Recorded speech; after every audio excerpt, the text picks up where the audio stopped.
Fala galera, tudo bom com vocês? Vamos continuar aí o estudo dos pressupostos da responsabilidade civil e agora nós vamos trabalhar um pouco sobre a culpa do agente.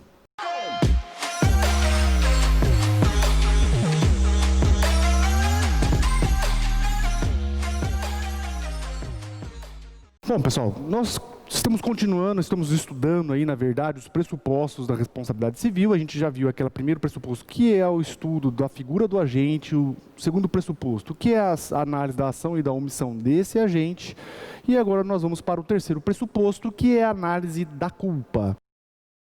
Quando a gente vai analisar a culpa, pessoal, o primeiro detalhe que nós temos que observar é que aqui só se aplica na responsabilidade subjetiva, tá? Não se aplica a análise da culpa na responsabilidade objetiva. Primeiro detalhe que a gente tem que observar, tá? Então veja, pessoal, partindo desse pressuposto, então a gente tem que considerar que a ação ou a omissão do agente deve partir de uma conduta culposa. Quando a gente fala de conduta culposa, significa dizer o seguinte, que o agente, de alguma forma, contribuiu para o evento danoso. Quando a gente fala de conduta culposa, pessoal, seja pela ação, seja pela omissão, a gente pode dizer que o agente, de alguma forma, contribuiu para o resultado final, para aquela conduta danosa. Mas veja, pessoal, que a análise da culpa no direito civil é diferente da culpa no direito penal. Eu costumo dizer, pessoal, que o direito penal é muito complicado. É muito difícil. Por quê? Porque é dolo, é culpa, é pré-dolo, é dolo eventual, é culpa consciente, tem um monte de coisa. Eu, como civilista, não entendo essas coisas. É muita coisa, não dá. O direito civil não tem nada disso, pessoal. Para o direito civil, tudo é culpa. No direito penal, pessoal, como eu disse, tem o dolo, tem a culpa, tem o dolo eventual, e tem mais um monte de outras definições lá. No direito civil isso não importa, é tudo culpa. São raras as situações, pessoal, em que o direito civil diferencia, por exemplo, dolo e culpa. Essa aqui é a regra. Como exceção, pessoal, nós temos raras as situações onde o direito civil diferencia dolo e culpa. Para a gente não ficar sem nenhum exemplo, pessoal, vamos citar um exemplo. Artigo 392 do Código, que fala lá dos contratos benéficos. Lá, nesse artigo, ele vai falar o seguinte, nos contratos benéficos, por exemplo, o contrato de doação, responde por simples culpa o contratante a quem o contrato aproveite, ou seja, o donatário. E, por dolo, aquele a quem não favoreça, ou seja, o doador. O doador só vai responder se ele agir com dolo. Já o donatário responde pela simples culpa. Veja, pessoal, nessa situação o direito civil diferencia, mas não é a regra. Para o direito civil, pessoal, pouco importa se é dolo, se é culpa. Existe a responsabilidade civil. E a ideia disso, pessoal, a ideia disso aqui está lá na própria redação do artigo 186 do Código. O artigo 186 do Código fala, aquele que, por ação ou omissão voluntária, dolo, negligência ou imprudência, culpa, gerar, ocasionar dano a outrem, ainda que exclusivamente moral, comete ato ilícito. Então veja, pessoal, que o direito civil não diferencia, em regra, dolo e culpa. Compreendido isso, então, pessoal, vamos para detalhes em relação a isso.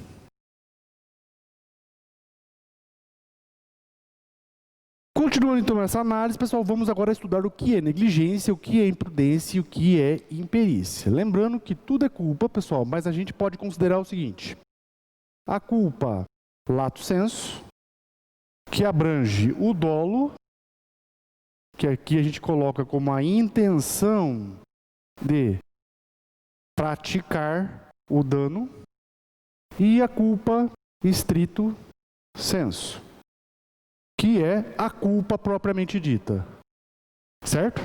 Essa culpa propriamente dita, pessoal, ou seja, a culpa stricto sensu, pode ser pela negligência, pela imprudência e pela imperícia.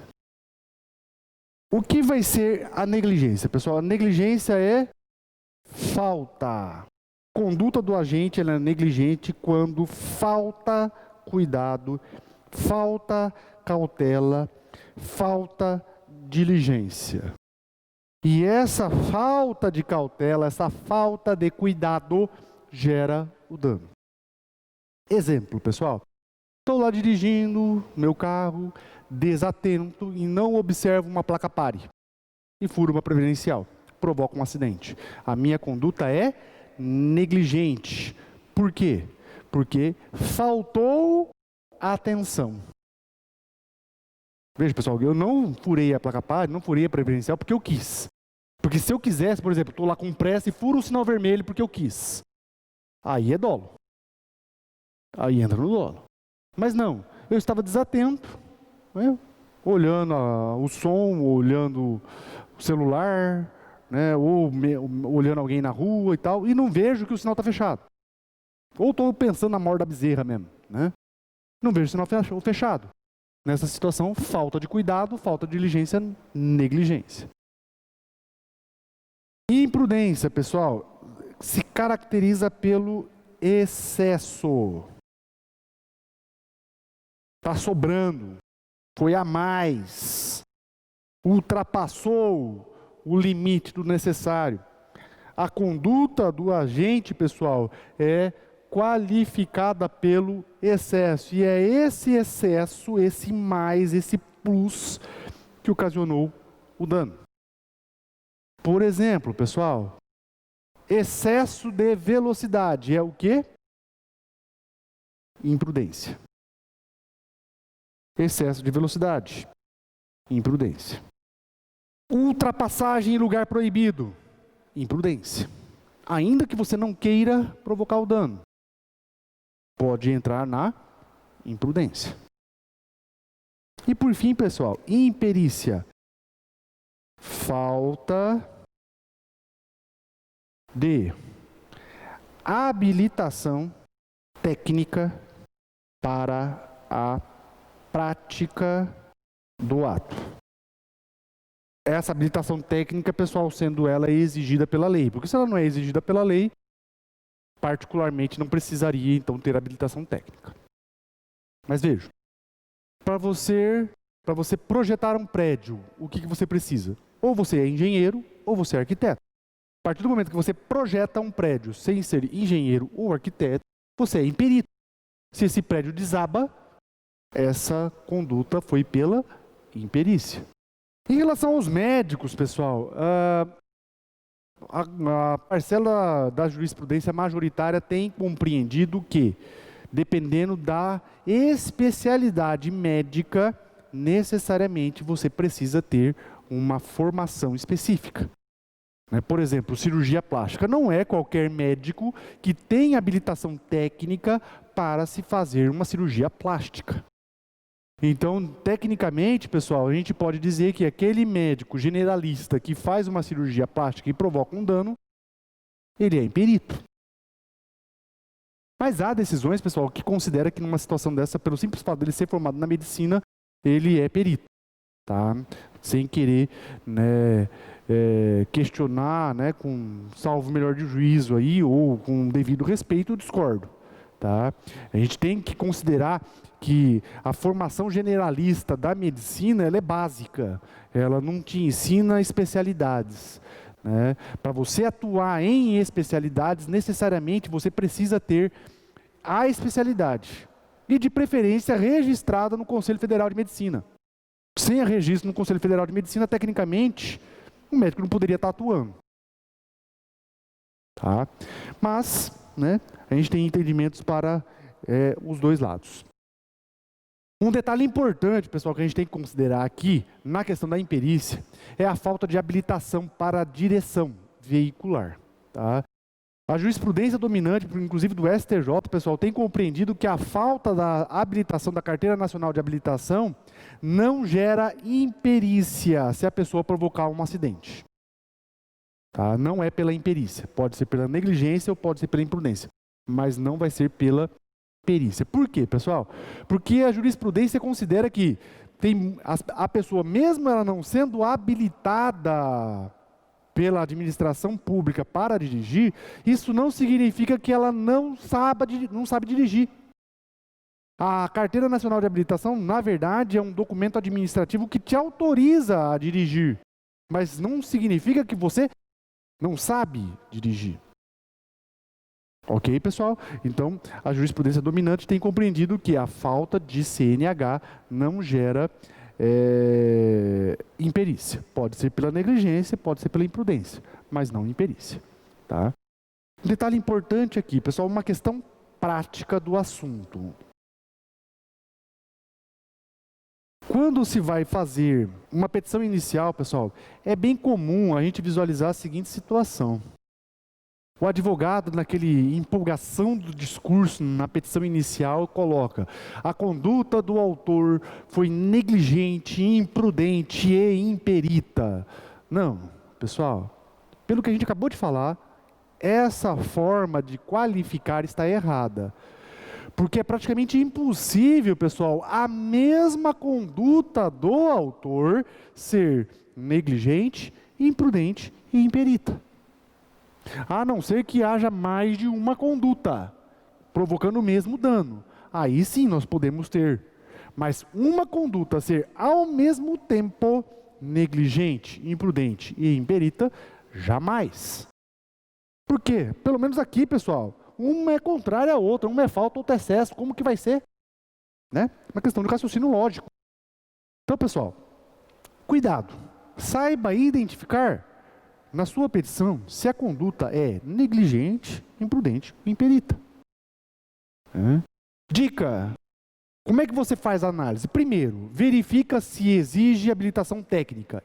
Não exige, negligência ou imprudência. Exige, veja se a pessoa tem habilitação técnica. Tem, negligência ou imprudência. Não tem, imperícia, já exclui tudo o resto. Se a atividade exercida exige habilitação técnica, a pessoa não tem, é imperícia, já exclui o resto tudo. Agora tem, aí eu vou pela negligência ou imprudência. Configurou falta? Negligência. Configurou excesso? Imprudência. Ah, professor, para efeito prático? Nenhum. No efeito prático, pessoal, praticamente, né, todas as condutas, seja por negligência, imprudência ou imperícia, configuram culpa stricto sensu e geram o dever de indenizar.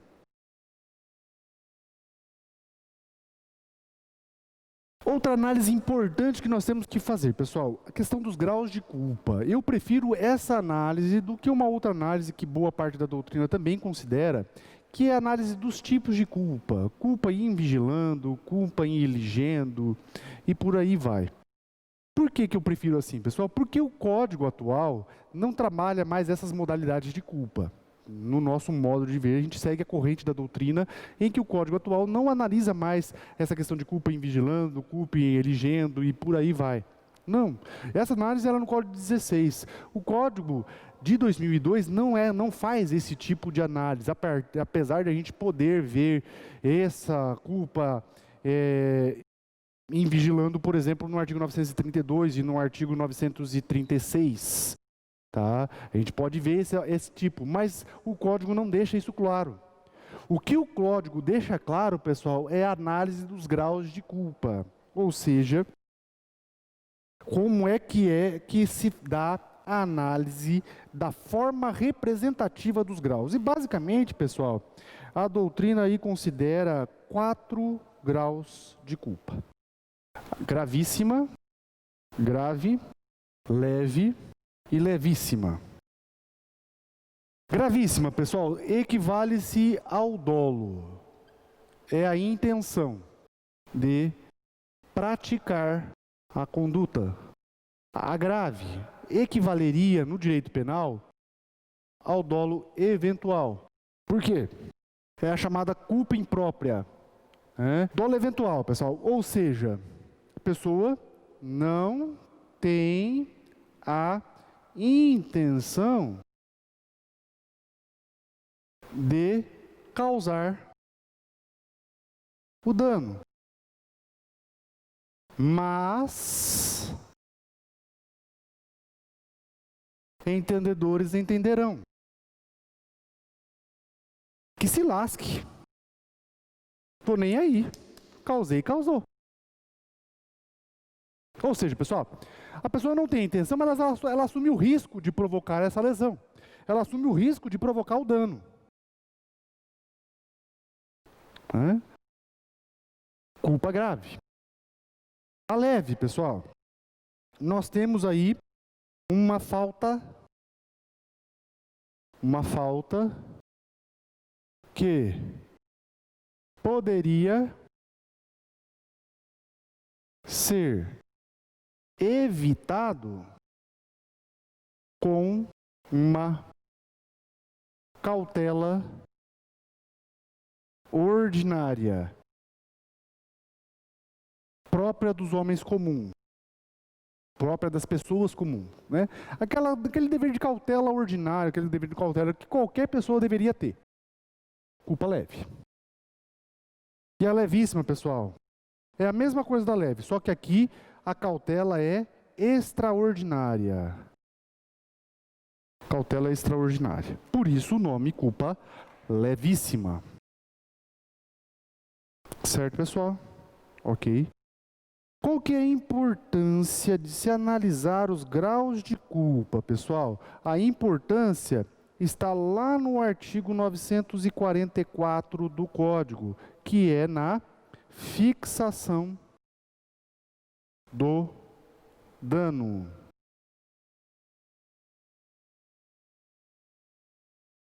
Na fixação do dano. Principalmente o moral. No dano material, não. Já vou explicar por quê.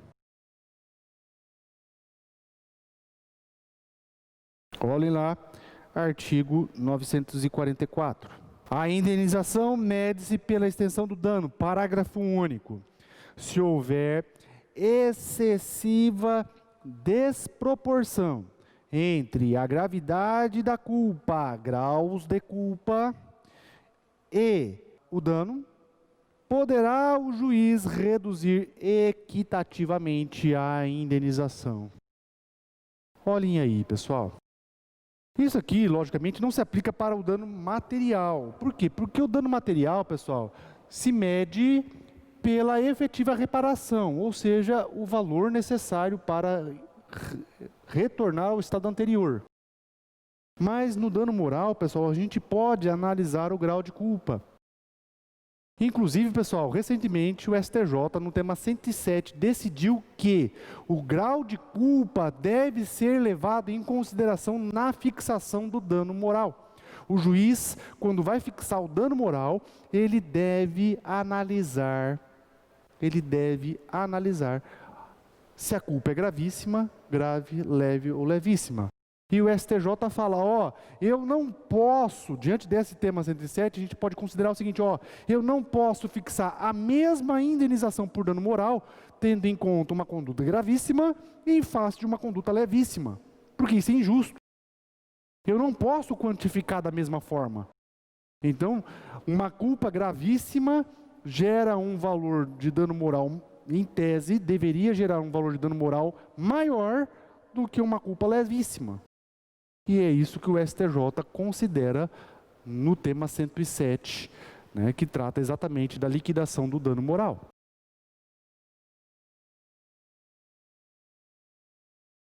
Para a gente encerrar esse vídeo, pessoal, falta a gente ver apenas a questão da ação civil ex delito. O que é a ação civil ex delito, pessoal? É a análise da influência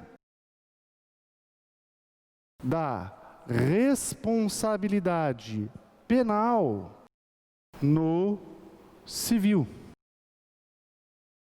A gente sabe, pessoal, que responsabilidade penal e responsabilidade civil é diferente, a gente já viu isso lá no comecinho dos nossos vídeos sobre responsabilidade civil. Se você não lembra, dá uma olhadinha lá, que está na marcação aí em cima. Aprendi a fazer isso. Mas veja, pessoal, que responsabilidade civil e penal, então, são diferentes. A gente sabe também que o juízo penal é independente do juízo civil, mas, em algumas situações, pessoal, pode acontecer da sentença penal influenciar no julgamento no juízo civil. Por quê, pessoal? Porque muitos delitos, muitos crimes, podem gerar também danos na esfera civil. Por exemplo, um homicídio. O homicídio pode gerar danos, pode gerar indenização no direito civil. E aí vem a pergunta: qual é a influência do direito penal numa situação dessa, no julgamento? Vamos considerar, pessoal, a legislação aplicável sobre o tema. Vamos considerar aí a legislação aplicável sobre o tema. Sobre esse assunto aqui, a gente tem que considerar os seguintes artigos. Primeiro, pessoal, o artigo 935 do Código Civil. Segundo, o artigo 91, inciso 1 do Código Penal.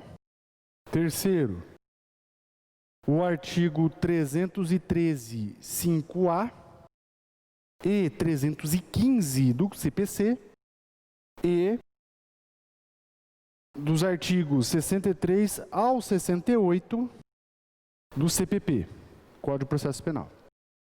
Esses artigos todos, pessoal, vão trazer para nós o norte do que considerar numa situação dessa. Vamos só ver, pessoal, o artigo 935, que é o ponto principal aqui da nossa matéria. Responsabilidade civil é independente da criminal. A gente acabou de falar isso aqui. Não se podendo questionar mais sobre a existência do fato ou sobre quem seja o seu autor, quando essas questões se acharem decididas no juízo criminal. Em razão disso, mais aí o considerado nos demais artigos que eu citei para vocês aí, pessoal, que eu escrevi ali, nós podemos formar o seguinte resumo. Vamos lá.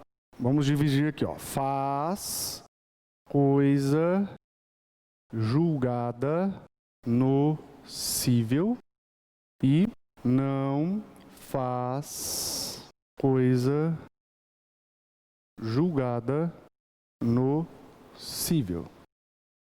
Primeiro, sentença penal condenatória.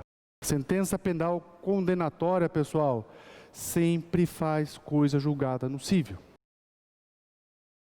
Sempre. Vantagem disso, para você, advogado, você não precisa trabalhar duas vezes. Basta você esperar a justiça criminal. Ah, professor, mas demora muito. Sim, realmente demora, mas você vai trabalhar para quê? Espera. Ah, e a prescrição? Enquanto estiver julgando no juízo criminal, não corre prescrição no juízo civil. Tecnicamente não. Mas, por via das dúvidas, o que você pode fazer? Você entra com a ação de indenização e pede a suspensão. Se você está na dúvida se pode ali, via prescrição, faz isso. Entra com a ação de indenização e pede suspensão. E aguarda. Depois, pessoal, saiu a condenação no penal, o que você vai fazer? Basta você pedir a liquidação da sentença penal. Você só vai fixar o dano, aliás, o valor do dano. Porque a sentença penal já gerou efeito no juízo cível. Já estão configurados os pressupostos da responsabilidade civil: agente, conduta lesiva, culpa, dano e nexo. Agora você precisa apenas fixar o valor do dano. A sentença penal já te trouxe tudo isso. Eu não vou mais analisar isso no juízo cível. Eu agora só vou fixar o valor do dano. Então você não precisa, trabalhar duas vezes. Eventualmente, pessoal, se você entra com uma ação e o juiz lá da vara cível verifica que existe uma ação criminal em andamento, ele pode suspender o processo com base no artigo 313 e 315 do Código de Processo Civil, ainda que você não peça. Certo, pessoal? Então, sentença penal sempre vai gerar coisa julgada no cível. Outro ponto aqui, pessoal: sentença absolutória penal. Absolutória. A sentença penal absolutória, ela faz coisa julgada no cível em 3 situações. Sentença penal absolutória faz coisa julgada no cível em 3 situações: ausência de autoria, ou seja, o réu não foi o autor dos fatos. Inexistência de fato. Não é inexistência de crime, tá, pessoal? É inexistência de fato. Não teve fato. Tudo foi uma criação da cabeça da pessoa, uma denunciação caluniosa. Não existiu o fato. Coisa julgada no cível. E a terceira situação, pessoal: reconhecimento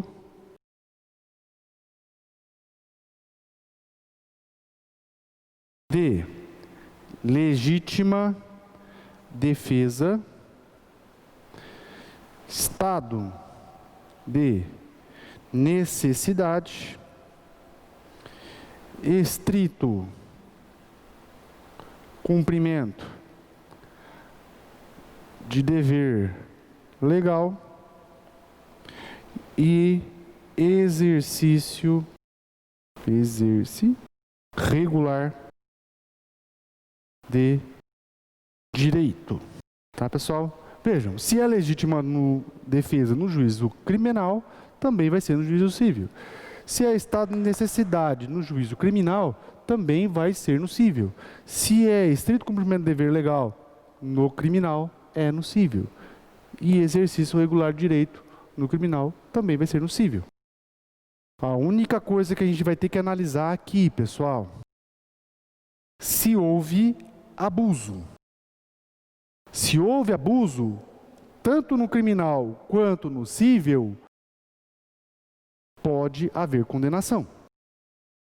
Às vezes, o abuso no criminal não configura crime, mas no cível pode gerar dano. Então vai ter a liquidação.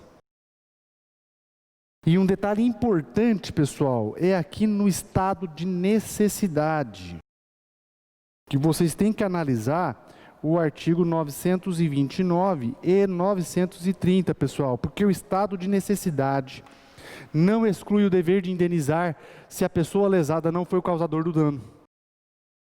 Então, veja, vai fazer coisa julgada no cível e vai direto para a liquidação, porque está lá estado de necessidade. Mas a pessoa lesada não foi a causadora do dano. Se ela não foi a causadora do dano, ela tem direito de indenização. Artigo 929. Certo, pessoal? Ok. Agora, não faz coisa julgada no cível, pessoal. 3 situações de absolvição. Absolvição por falta de prova. Veja, pessoal, que a análise da prova no direito penal é diferente da análise da prova no direito civil. Às vezes a prova não é suficiente para condenar, para provar o dolo ou a culpa do agente no penal.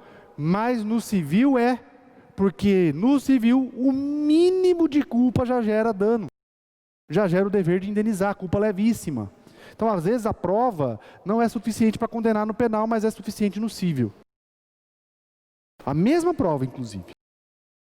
Segundo, pessoal, a absolvição por falta de culpa. Não há culpa. Mas veja, pessoal, a culpa no direito penal é diferente do direito civil. Às vezes não é culpa lá no direito penal, mas no direito civil é. Então, também não faz coisa julgada. E por fim, pessoal, a absolvição porque o fato não é crime. Por atipicidade. Absolvição por atipicidade, ou seja, o fato não é crime. Mas veja, pessoal, apesar do fato não ser crime no direito penal, pode configurar ato ilícito no direito civil. Então também não faz coisa julgada. Certo, pessoal? Ok? Então esse aí, pessoal, essa daí é a análise do pressuposto culpa. Se ficou alguma dúvida, pessoal, pode deixar aí nos comentários que a gente responde, ou pode mandar lá no direct no Instagram. Se você ainda não segue o nosso canal no Instagram, está aqui, @souprofgiba. Se você gostou desse vídeo, deixa aí o seu like, comente, compartilhe com seus amigos, porque isso é muito importante para o canal. Ok, pessoal? Então é isso, até o nosso próximo vídeo. Um forte abraço para você. Tchau, tchau.